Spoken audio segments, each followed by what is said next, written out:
Bonjour à tous et bienvenue dans Smart Tech, l'édition du vendredi. Vous savez, c'est l'occasion de découvrir une activité à travers une personnalité et même une personne, je dirais. Aujourd'hui, mon invitée a suivi des études de biologie, de musicologie. Elle est devenue prof d'informatique, elle est développeuse et aujourd'hui à la tête d'une des plus célèbres écoles de codeurs, une école qui a cassé justement tous les codes. Elle marche aujourd'hui solidement sur ses deux jambes, comme elle nous l'explique, à savoir l'excellence et le social. Alors dans quelques instants, évidemment, vous allez découvrir cette grande interview de Sophie Vigée. On va rentrer dans les coulisses de 42 avec sa directrice générale. Et puis dans Smart Tech, on refermera notre rendez-vous avec un rendez-vous qui s'appelle Smart Space, le rendez-vous dans l'espace qui est dédié cette semaine au Space Tech. On va voir comment pousser, booster les startups du secteur spatial avec Cécilia Sévry. Mais tout de suite, donc place à la grande interview 42.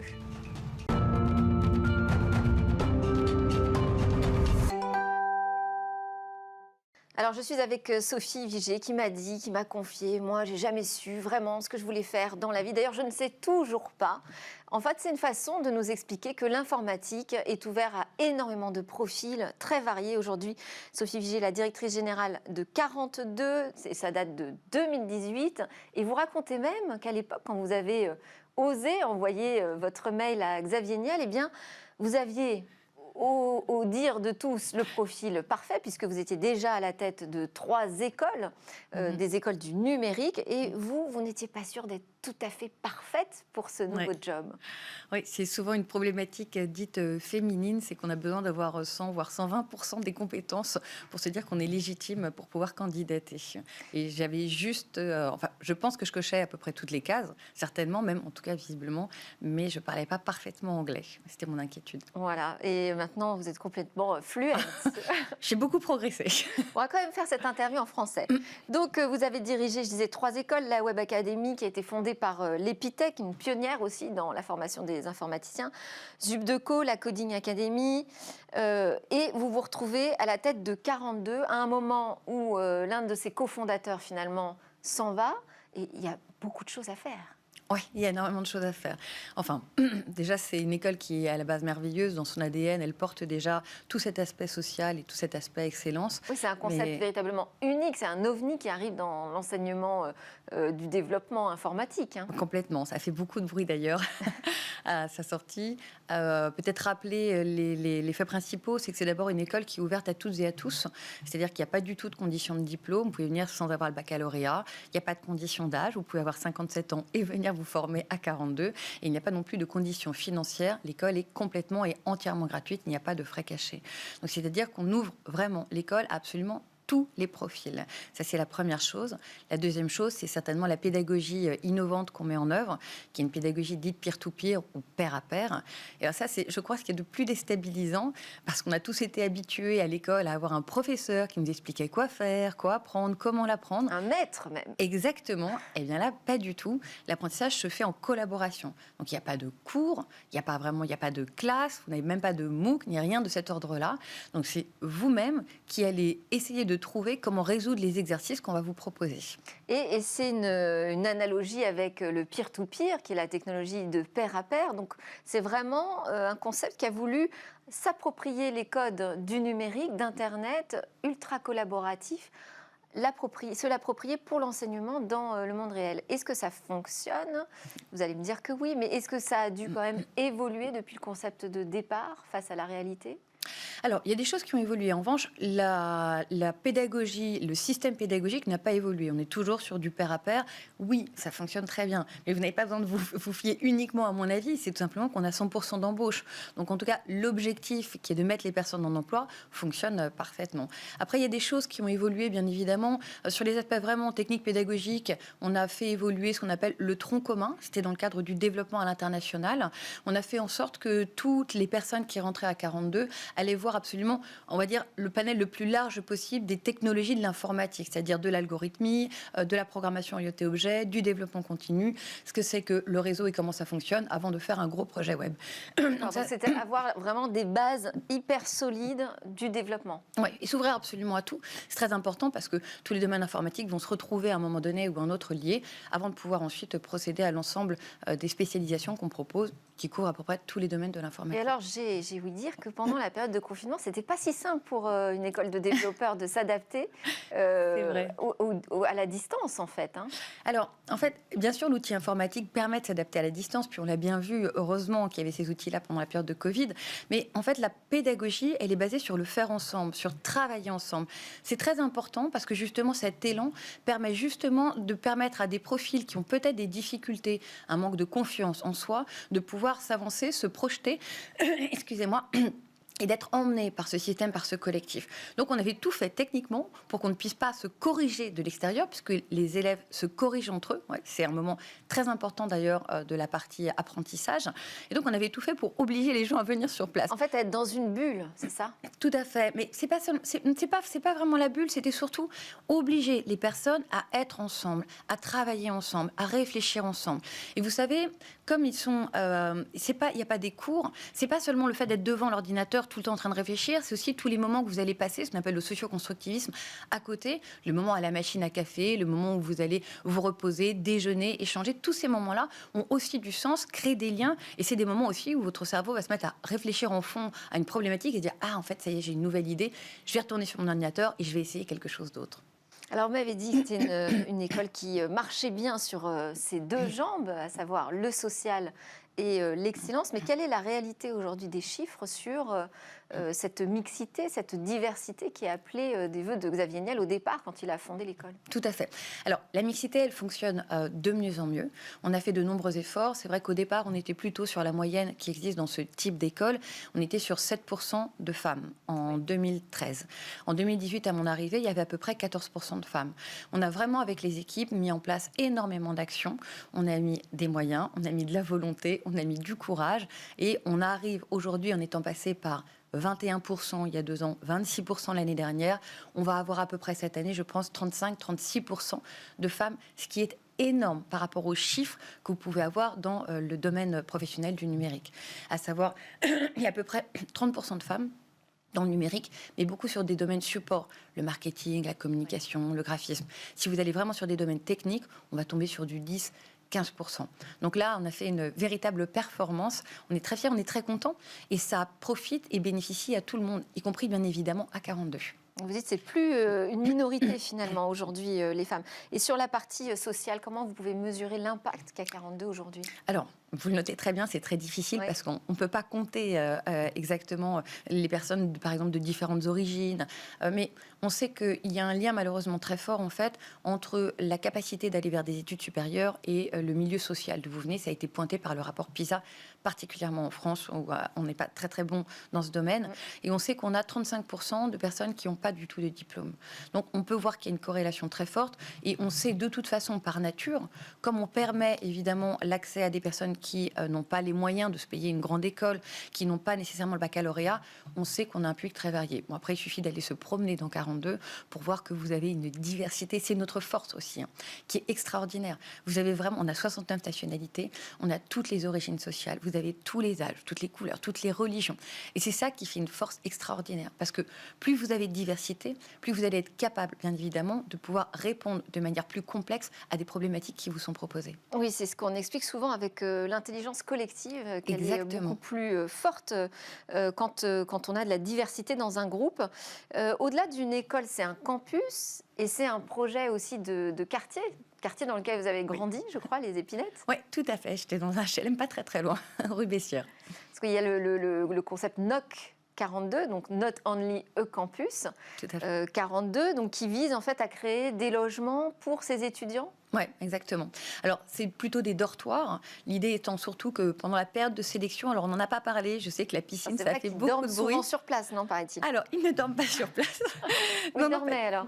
Ils dormaient sur place, ils ne dorment plus sur place. C'est vrai que cette piscine, en fait, donc c'est comme on est une des meilleures écoles au monde, qu'on n'a pas de conditions de diplôme, de conditions financières, c'est vrai qu'on a énormément de candidatures, qu'on doit bien sélectionner par un moyen, et on a choisi d'avoir un moyen qui permet de tester la motivation et le potentiel. Donc c'est un concours, en fait. C'est une forme de concours. pour, mais c'est un moment extraordinaire. Vraiment, j'en veux pour preuve tous les témoignages que j'ai. C'est 26 jours, et c'est 26 jours pendant lesquels les étudiantes, les candidates et les candidats vont apprendre à coder en C et surtout tester un peu la pédagogie 42.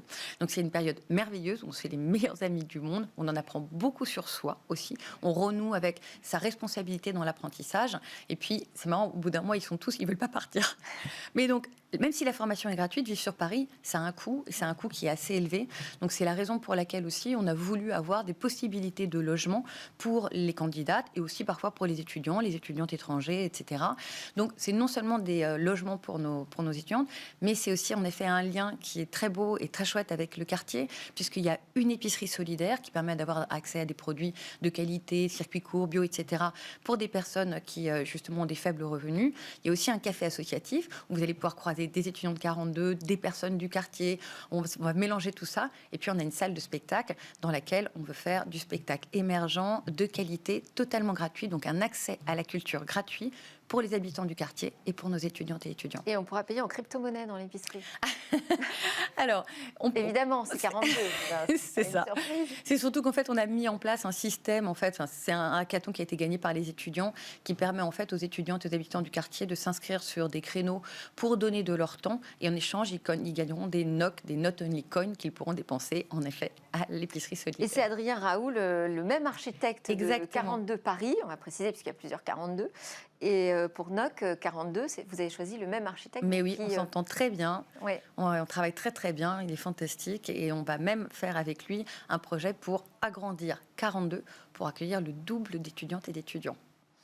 Alors, donc, renversement total de la manière dont on envisage la pédagogie, l'enseignement. Alors, on se dit naturellement, mais pourquoi ne pas essayer de pousser ce modèle au sein de l'éducation nationale, qui visiblement est à la peine aujourd'hui pour réussir à attraper la curiosité, l'attention des jeunes et en particulier à former sur le numérique. Ouais, ça c'est une vraie difficulté. Donc il y a plusieurs sujets. Il y a en effet celui de la formation sur le numérique. En fait, je me suis permis d'approcher Blanquer directement et de voir avec lui. En fait, il y a un énorme défi à relever. L'apprentissage du numérique, ça a été raté dans les années 80. Il faut vraiment s'y mettre absolument maintenant. On voit bien que la plupart des emplois qualifiés nécessitent aussi des compétences en informatique. Donc l'idée n'est pas d'aller former. L'Éducation nationale avait déjà passé une tête à 42, connaissait l'établissement Alors, je ne crois pas, non, je ne sais pas. Non, les ministres précédents avaient passé une tête. Après, là, il y a eu toute la période de Covid, donc ça n'a pas été vraiment une période très propice à la réception de personnalités. Mais donc, comme il y a un énorme défi à relever, on ne peut pas non plus former des milliers, des dizaines de milliers de professeurs d'informatique. Tout ça, ça a un coût. Donc, l'idée, c'est de proposer une solution, déjà, qui était une solution entièrement gratuite pour l'éducation nationale, qui était une solution basée sur le fait qu'il y a des ordinateurs, des tablettes, normalement dans toutes les écoles républicaines. Et puis, on a voulu viser le cycle 3, c'est-à-dire les CM1, CM2 et 6e. Pourquoi ? C'est-à-dire pour pouvoir très tôt permettre à des publics qui s'imaginaient peut-être pas s'orienter vers ces métiers-là, de déclencher peut-être des vocations. Je pense à des familles, par exemple, dans lesquelles il n'y a pas nécessairement de compétences numériques, dans lesquelles il n'y a peut-être même pas de matériel numérique. Il faut voir que ça fait un décalage qui est énorme. On est dans une société où tout se fait maintenant numériquement.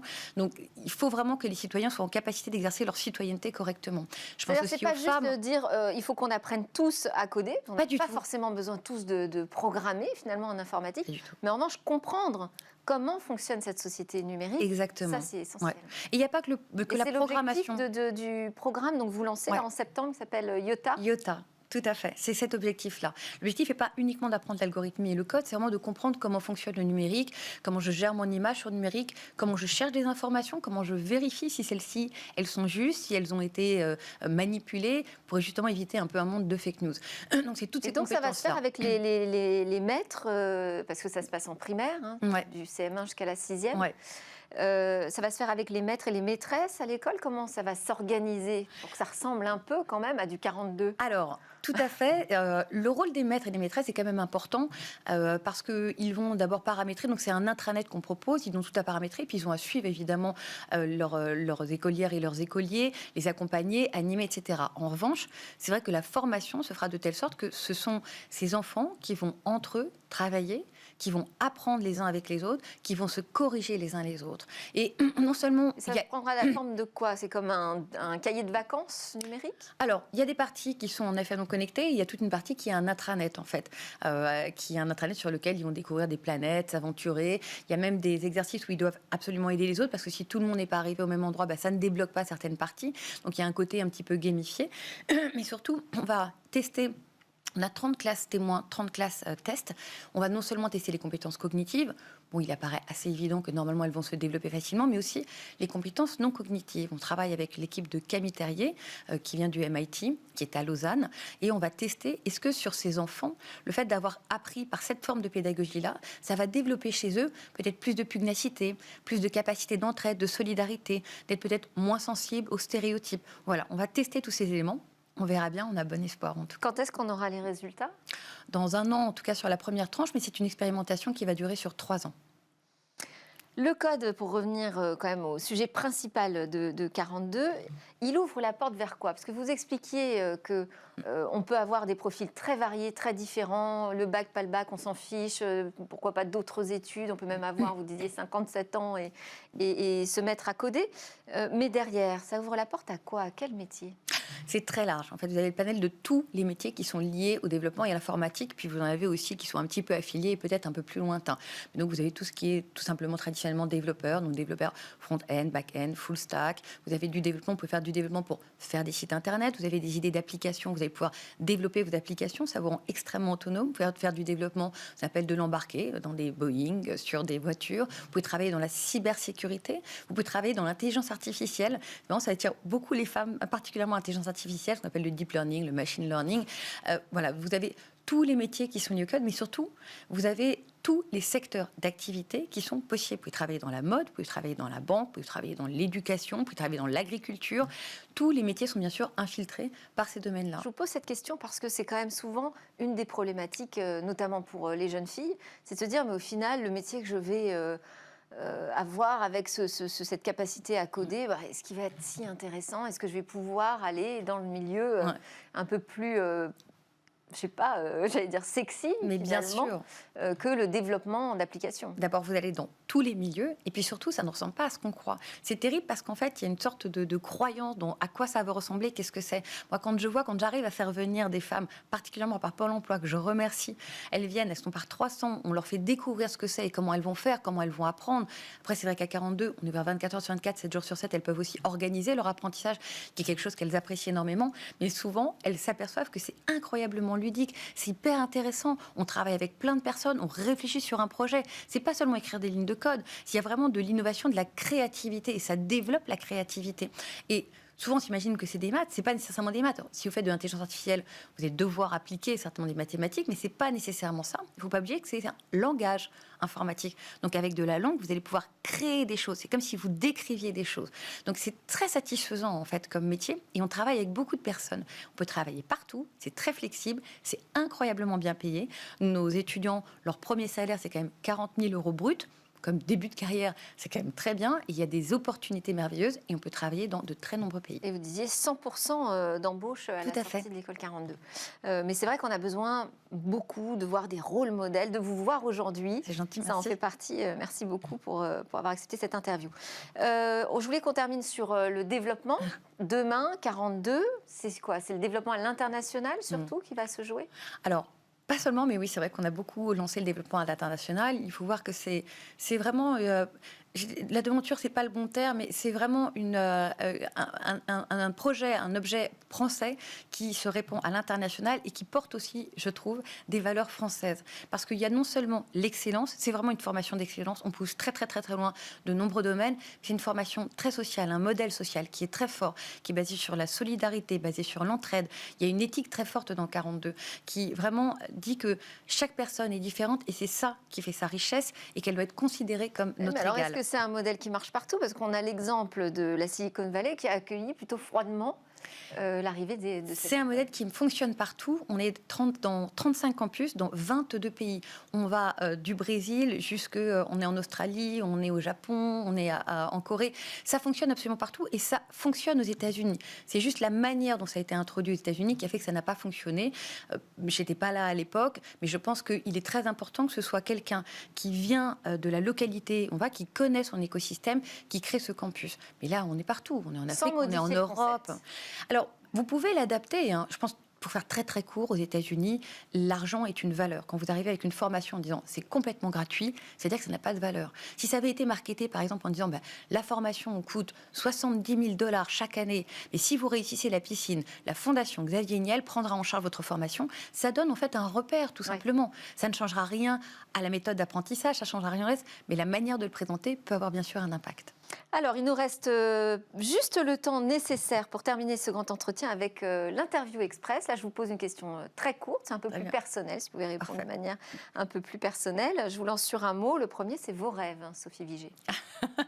Mon rêve, ce serait de faire que, justement, 42 se développe vraiment dans le monde entier et qu'on arrive à insuffler dans le domaine de la tech toute la partie éthique dont je vous parlais. Et qu'on arrive à avoir des échanges aussi plus larges et plus grands entre... là, c'était difficile avec le Covid, mais entre les étudiants et arriver à développer toute cette solidarité, cette entraide.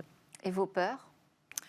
Peur que ça ne se réalise pas, parce qu'il y a des freins certainement chez l'humain, parce que, alors là, ça nous emmènerait très très loin, et parce qu'on est toujours basé sur des formes d'échelle hiérarchiques, avec des gens en haut qui s'attribuent plus de récompenses, plus de richesses au détriment de ceux qui sont en bas. Arriver à quelque chose d'un peu plus équitable, voilà, ça va peut-être pas être facile. Est-ce que vous avez une idée fixe ? Oui, aider les autres, je crois. J'essaie toujours d'apporter mon aide. Ouais. Et le futur dans notre société, vous l'imaginez comment ? Alors, ça dépend à quelle échelle. Et puis, ça dépend des jours. Il y a des jours, je suis plutôt pessimiste. Il y a des jours, je suis plutôt optimiste. Mais ce qui est certain, c'est qu'on doit aller vers quelque chose de plus équilibré, de plus flat, en fait, avec plus d'entraide, comme je vous le disais, plus de solidarité. Malheureusement, ça va peut-être passer par, tout comme d'habitude, des périodes très conflictuelles où il faut falloir remettre les choses à plat. Voilà, j'espère que l'informatique pourra nous aider, en tout cas, à résoudre les problématiques qui sont devant nous. Merci beaucoup, Sophie Viger. Merci infiniment. Je rappelle que vous êtes la directrice générale de 42. Merci à tous de nous avoir suivis. À suivre, c'est le grand rendez-vous dans l'espace. On va parler des startups de l'espace. Nous, on se retrouve lundi, évidemment, pour de nouvelles discussions sur la tech. En attendant, je vous souhaite un excellent week-end. Bonjour à tous et bienvenue dans Smart Space, votre nouveau rendez-vous hebdomadaire de 20 minutes dédié à 100% au business spatial et à l'exploration spatiale. Alors j'ai avec moi en plateau nos invités. D'abord Christelle Astorg-Lépine, directrice du programme Blast chez Starbust. Bonjour. Bonjour. Blast réunit déjà une vingtaine de startups de plusieurs secteurs, l'aéronautique, la défense et le spatial, autour d'un programme pour accélérer leur développement. Et puis avec nous, on a également Maxime Puteaux, spécialiste de l'économie de l'espace chez Euroconsult. Bonjour et bienvenue sur le plateau. Alors ensemble, on va parler aujourd'hui de ce nouvel écosystème de start-up françaises qui voit le jour en même temps que l'émergence du New Space. Et je vais vous poser ma première question à tous les deux. Maxime Puteaux, si vous voulez bien répondre en premier. Pourquoi maintenant ? On a une accumulation de facteurs, si vous voulez, en France, où avec un peu plus d'inertie qu'aux États-Unis, et c'est vrai aussi en Europe, la synchronisation de plusieurs éléments, des investisseurs qui sont prêts et qui reconnaissent la rentabilité du spatial et les opportunités, un écosystème d'acteurs institutionnels qui reconnaissent l'intérêt d'aller voir de nouveaux entrants et de les accompagner, et puis aussi des entrepreneurs qui ont plein d'idées, qui ont enfin les moyens de les mettre en œuvre. Vous sentez aussi, Christelle Lépine Astorg-Lépine, excusez-moi, avec Blast évidemment, qui vient de se lancer. Là, c'est la première saison, si j'ose dire, avec la première fournée de start-up. C'était le moment de lancer un encadrement pour ces startups ? Absolument. Je pense qu'effectivement, là, on s'en est rendu compte ne serait-ce que par la qualité des candidatures qu'on a reçues dans Blast. Donc, effectivement, on a reçu 60 candidatures de très bon niveau, une foison de candidatures spatiales. En l'occurrence, on a quand même eu 5 candidatures de startups dans les nanolanceurs. Donc, moi, personnellement, je ne savais pas qu'il y en avait autant en France. Donc, c'est plutôt très positif parce que ça veut dire qu'effectivement, ce sont des jeunes qui ont envie d'adresser adresser ce marché qui pour eux était absolument impossible, ne serait-ce qu'il y a 10 ans, voire même 5 ans.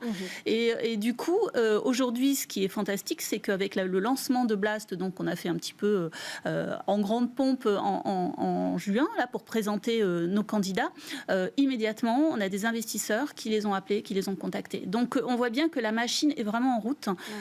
Et aujourd'hui, je crois que les derniers chiffres que j'avais, c'est que les investissements dans le spatial représentent à peu près 23% en 2020. Donc des investissements totaux. Donc on sent qu'effectivement les investisseurs, ça y est, ils y croient. Et puis grâce à Thomas Pesquet, grâce au tourisme spatial, mine de rien, qui ne fait pas de mal à la machine, effectivement, aujourd'hui, c'est le domaine spatial et défense qui est finalement le plus attractif pour nos nouvelles startups. Vous disiez il y a 5 ans, ça aurait peut-être pas été possible. Pourquoi ? C'est cette notion finalement de campagne publicitaire jouée par les projets privés, les projets de tourisme spatiaux, le retour de Thomas Pesquet, l'exploration de Mars. Enfin, il y a énormément de médiatisation autour de l'espace. Est-ce que ça a joué un rôle sur l'émergence de ces startups ? Tout à fait. L'espace, c'est jusqu'à présent, ça a toujours été relativement risqué compte tenu de l'environnement, des montants investis, puis du risque technique et marché. Et du coup, la validation par certaines startups américaines et qui sont aujourd'hui des grosses sociétés, que c'était techniquement faisable et qu'en plus on pouvait éventuellement gagner des clients et gagner de l'argent, ça a été une espèce de validation par les actes qui est du coup dans son sillage incite énormément d'acteurs, d'où par exemple dans le sillage de SpaceX, la multitude d'acteurs qui lancent des projets de lanceurs, comme disait Christine. Alors oui, justement, parlons-en de ces nanolanceurs. Est-ce que le terreau de ces jeunes entreprises, c'est ce nouveau marché des nanosatellites et des constellations de satellites ? Alors, il n'y aura pas de la place pour tout le monde. Quand on est un petit satellite, on peut être lancé sur un petit lanceur ou sur un gros lanceur. Quand on est un petit lanceur, on peut ne lancer que des petits satellites. Et le petit lanceur, c'est le taxi. Et tout le monde aujourd'hui ne prend pas le taxi tout le temps. Les gros lanceurs, c'est un peu le moyen de transport public. Et vous avez en plus en appairage des gens qui proposent des services du dernier kilomètre customisés.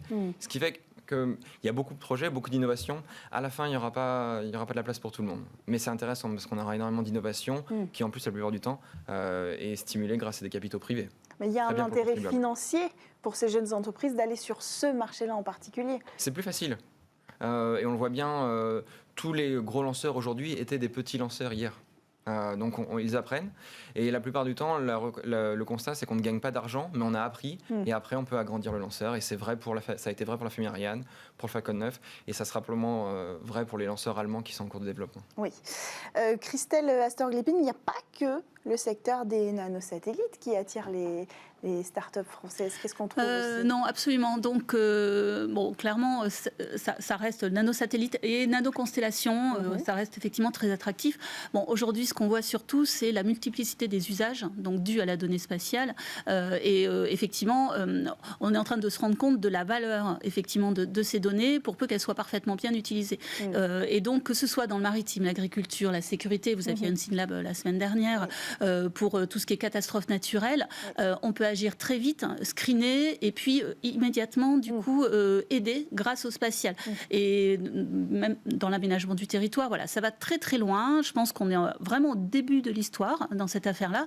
Et pour le coup, au niveau business, là clairement, ça peut être vraiment beaucoup plus rentable que si on parle effectivement purement nanolanceur ou nanosatellite. La donnée vaut très très cher. On a un boulevard. La donnée dans l'observation de la Terre, parce que c'est. Alors il y a la donnée dans l'observation de la Terre, mais il y a également la donnée télécom, c'est-à-dire effectivement pouvoir être accessible partout, pouvoir avoir du Wi-Fi sur son bateau en plein Atlantique. Voilà, bon, je donne des exemples comme ça, mais c'est un petit peu l'ambition. Donc, c'est ce que fait Elon Musk, mais pas que, bien évidemment. Et puis, vous avez également la donnée de géolocalisation, donc qui effectivement, à terme, si elle est extrêmement précise, et si on parle effectivement de la connaissance de l'endroit où on est au centimètre près, on sent bien que là, on peut changer de monde par rapport aux véhicules autonomes, notamment. Parce que c'est là que effectivement le bas blesse aujourd'hui. Donc voilà, on pense que effectivement avec toutes ces différentes données aujourd'hui utilisables et puis celles qu'on aura encore plus parce que voilà, ça va toujours dans le bon sens. C'est plus rapide, c'est plus fiable. Que du coup, on aura effectivement beaucoup de business. Et il y a un dernier sujet aussi, je pense, qui va prendre de l'ampleur. Ce sont les débris, mine de rien, parce qu'on sent bien que là, ce qu'il faut bien comprendre, c'est quand même, on a lancé 10 000 satellites depuis 1957. Aujourd'hui, il y en a 6000 qui sont en orbite, dont la moitié sont en fait opérationnels. Donc voilà, il y a quand même un peu d'embouteillage. Et par rapport à ces sujets-là, il y a pas mal de choses à faire, effectivement, et du business à terme à trouver. Bon, je dirais la rentabilité, elle n'est pas immédiate, mais on sent bien que s'il y a trop de monde là-haut, à un moment donné, il va falloir agir et des gens mettront de l'argent, notamment les États, je pense. Et du coup, là, il s'agit effectivement de screener, de connaître la carte des débris et puis d'agir pour en amont et puis ensuite de les enlever. Donc là, je pense énormément d'opportunités et d'idées à trouver autour du spatial. Maxime Puteaux, la Commission européenne ambitionne de lancer sa propre constellation. C'est une opportunité pour les startups françaises ? C'est une opportunité si la Commission leur a suffisamment de place. Il y a une ambition de souveraineté, au même titre que la Commission européenne a financé Galileo pour la navigation, l'équivalent du GPS en Europe. Copernicus, des satellites d'observation qui surveillent l'environnement, un peu moins connus que Thomas Pesquet, mais d'autant plus efficace. Et avec cette dernière initiative, il y a l'ambition de connecter et d'apporter quelque chose de souverain. Et là, il y a eu un appel d'air l'appel du pied vis-à-vis de la Commission à destination des startups pour essayer de recueillir des concepts émergents aux côtés des acteurs établis dont l'expertise est reconnue. Mais quand même, on voit bien que l'initiative de Thierry Breton, il cherche quand même à stimuler et à aller chercher les nouvelles idées là où elles sont. Donc l'idée, c'est plus de challenger les acteurs historiques que de tendre vraiment la main aux startups. Je pense qu'il y a une partie des deux. L'avenir nous dira si le pari est réussi. Mais il y a de vraies idées dans l'écosystème émergent. Et à mon avis, la Commission européenne a tout intérêt à stimuler ces idées et à les recueillir, à la fois pour des questions de compétition, mais aussi parce qu'il y a des approches qui sont radicalement différentes et qui peuvent être au bénéfice de l'Europe. D'ailleurs, les startups ont fait un appel, ont essayé d'interpeller la Commission européenne au même moment, il y a quelques mois, autour d'avril-mai, en réclamant plus d'appels d'offres, plus d'opportunités pour ces nouveaux acteurs. Et donc ça, c'est une réponse, la Commission européenne ? C'est pas suffisant, peut-être. Je pense que c'est une jolie réponse quand même, parce qu'ils offrent vraiment l'opportunité à des consortiums de start-up effectivement de se joindre, de réfléchir ensemble à des propositions. Et ça aussi, c'est nouveau. C'est-à-dire que des start-up comme ça se mettent ensemble pour réfléchir comme des grands, je dirais. C'est particulièrement appréciable. Et je pense qu'on leur laissera une sacrée place parce que, clairement, oui, les idées sont bonnes. Par contre, ce qu'on peut dire également, c'est qu'aujourd'hui, malgré tout ce schéma assez positif, on a quand même une difficulté en France qui est effectivement l'accélération de ces fameuses start-up. C'est-à-dire qu'aujourd'hui, en France, vous avez beaucoup de start-up. Il y a 35% de start-up du mondial qui sont françaises, mais seulement 15% deviennent des licornes. A contrario, aux États-Unis, vous avez 45% de start-up, mais 50% deviennent des licornes. Donc, c'est-à-dire qu'ils sont bien plus efficaces que nous, en gros, pour transformer la start-up en licorne. Et du coup, je dirais que c'est là que le bas blesse. Et c'est pour ça qu'aujourd'hui, effectivement, on a besoin de programmes comme ça, comme Blast, d'accélération pour consolider effectivement ces acteurs-là, pour leur permettre effectivement d'être vraiment prêts pour entrer dans les grands programmes. Parce qu'aujourd'hui, effectivement, ce pas-là n'est pas franchi. On le voit effectivement avec les chiffres.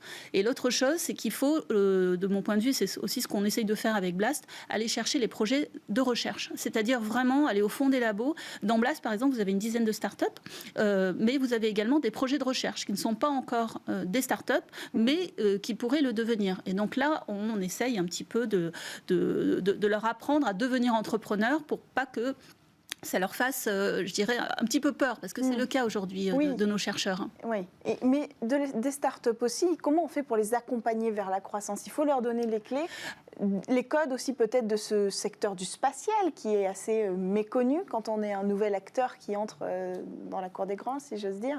Au contraire, je pense qu'il faut être prêt à changer son logiciel. Elles viennent avec des propositions différentes, souvent alternatives à ce qui se fait d'habitude. Le premier vrai soutien, c'est d'ouvrir la commande publique, parce que les États, on a beau parler de commercialisation de l'espace, c'est avant tout au bénéfice des États, pour fournir les États en tant que clients, qui sont historiquement les acteurs, et aujourd'hui les investisseurs et les clients principaux. Et ouvrir les appels d'offres, les customiser pour que ces startups soient éligibles au même titre que des acteurs établis est vraiment, à mon avis, un enjeu. C'est ça qui leur permettra de grandir et leur donner un coup d'accélérateur. Quand l'investisseur voit qu'il y a une demande gouvernementale qui est adressable, qui peut être capté par la start-up, le carnet de chèques, à mon avis, il est beaucoup plus facile à signer. Exactement. Et on peut le voir dans les grands projets, effectivement, du type du SCAF, l'avion du futur, ou même le futur porte-avions. J'ai la chance qu'on a avec Starburst, c'est effectivement, on a la connaissance des besoins, finalement, de ces grands projets. Et ça nous permet, effectivement, du coup, de sélectionner, voire de pousser, finalement, ces fameux projets de recherche pour qu'ils soient prêts à intégrer, effectivement, avec un certain pourcentage. Parce qu'effectivement, côté public, ils ont conscience qu'il faut intégrer un petit peu des acteurs. Alors, ça se fait tout doucement, parce que c'est quelques pourcents, on va dire, mais c'est déjà ça. Et du coup, effectivement, nous, on essaye de mettre en lien entre la connaissance qu'on a des grands comptes et puis les startups et puis les investisseurs. Donc, c'est un petit peu, si vous voulez, un nœud de réseau par rapport à ces futurs acteurs qui, à terme, effectivement, seront les futurs champions de demain, quoi. Donc, il faut commencer par aller saisir une aide financière de l'État et ensuite aller trouver des acteurs privés. C'est ça, la meilleure stratégie. C'est la recette de la réussite. Et de la réussite, tout le monde le fait, c'est vraiment... Et c'est là que c'est vraiment extraordinaire, parce qu'aujourd'hui, des startups moyennes du spatial, quand elles passent en série A, en moyenne, elles lèvent 15 millions. C'est beaucoup, Enfin, je veux dire, par rapport à d'autres startups, on sent bien que le domaine est vraiment en train de prendre. Ça, c'était, je crois, 2020. Comment on fait pour les garder en France, ces startups qui commencent à pousser et qui vont avoir peut-être des propositions américaines, par exemple, de financement? Si nos investisseurs ne réagissent pas assez vite, comment on va faire pour les retenir? Il faut leur apporter un marché français et un marché européen. Et là aussi, effectivement, les grands corporates peuvent agir par rapport à des commandes qui peuvent passer aussi vis-à-vis de ces startups. Il faut vraiment qu'elles fassent partie, qu'elles soient les fournisseurs aussi de ces grands comptes pour qu'elles se stabilisent, qu'elles se consolident, qu'elles n'aient pas envie, effectivement, d'aller à l'étranger. Et une fois ça, je dirais, une fois que c'est bien consolidé, là, effectivement, nous, pour le coup, on peut les accompagner à aller à l'étranger, mais en tant que start-up française qui, effectivement, va faire du business à l'international. Et ça reste assez attractif pour l'instant. Maxime, plutôt aux États-Unis, on a vu ces derniers mois une vague d'entrées en bourse de jeunes entreprises du spatial, par exemple Rocket Lab, Astra. On va en reparler peut-être, c'est peut-être le meilleur exemple. Elles sont entrées en bourse avec des SPAC. Est-ce que c'est une tendance qui devrait atteindre la France ? C'est un mécanisme financier, les SPAC, qui est assez simple, c'est-à-dire qu'on va créer une coquille vide qu'on va coter, qu'on va ensuite fusionner avec une entreprise cible qu'on va acquérir. Ce qui est d'une manière ou d'une autre une introduction en bourse contournée ou déguisée, plus simple.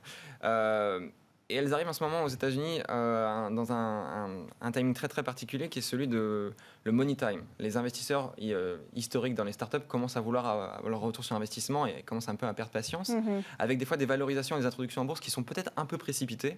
Aujourd'hui en Europe, on a quelques mécanismes similaires. Il a déjà été utilisé en Europe. Avio, par exemple, a fait sa SPAC et aujourd'hui en bourse, c'est un acteur reconnu au business solide. La vraie problématique avec les Américains, c'est que les sociétés en bourse qui font des SPAC sont assez peu matures. Astra n'a toujours pas atteint l'orbite avec succès. Non, elle a raté son lancement dernièrement. On l'a vu les investisseurs vont découvrir à l'horizontale. Un petit pas sur le côté. Et les investisseurs vont découvrir à leurs dépens que le spatial reste un business spécial.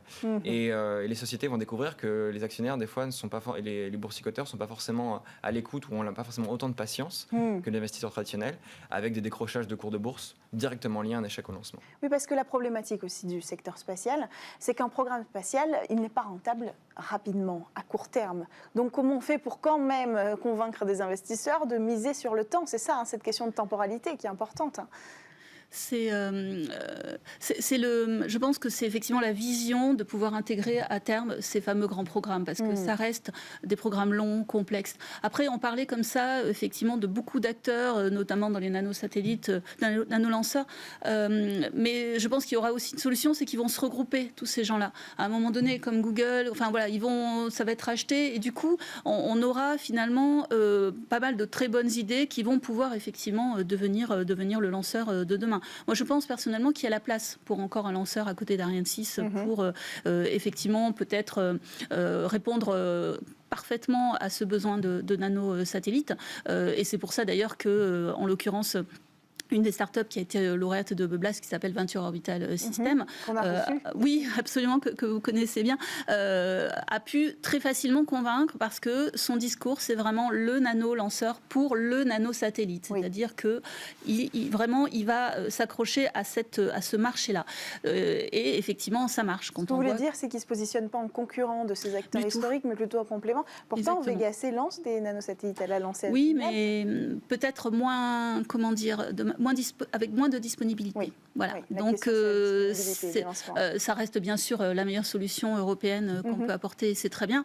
Par contre, voilà, si effectivement un satellite a besoin à un moment donné d'être lancé sur une orbite particulière, Vega ne pourra pas forcément faire le travail. Alors ils pourront, je veux dire, c'est du travail, c'est comme d'habitude, mais en l'occurrence, c'est aussi là que vont pouvoir répondre ces nanolanceurs, et puis peut-être un petit peu répartis effectivement dans le monde entier, parce que c'est plus facile à lancer. Pour une meilleure croissance de ces startups, il faut avoir une vision franco-française, européenne, International. Définitivement international. Ouais. Je dirais qu'en plus, le positionnement des startups en France et en Europe, je regardais un petit peu la liste des dernières transactions et levées de fonds, elles ont quand même toutes pour très commun, la plupart du temps, d'être à la fois sur la surveillance de l'environnement et la sécurité. Et quand on parle de l'environnement, c'est la surveillance du changement climatique, la sécurité énergétique, des frontières et même la sécurité des activités spatiales. Ce qu'on a la durabilité des activités. On a parlé tout à l'heure des débris, qui sont une vraie menace pour les activités spatiales. Il y a des startups européennes et françaises qui travaillent en particulier sur ce positionnement pour assurer la sécurité, améliorer, prévenir des collisions et les éviter.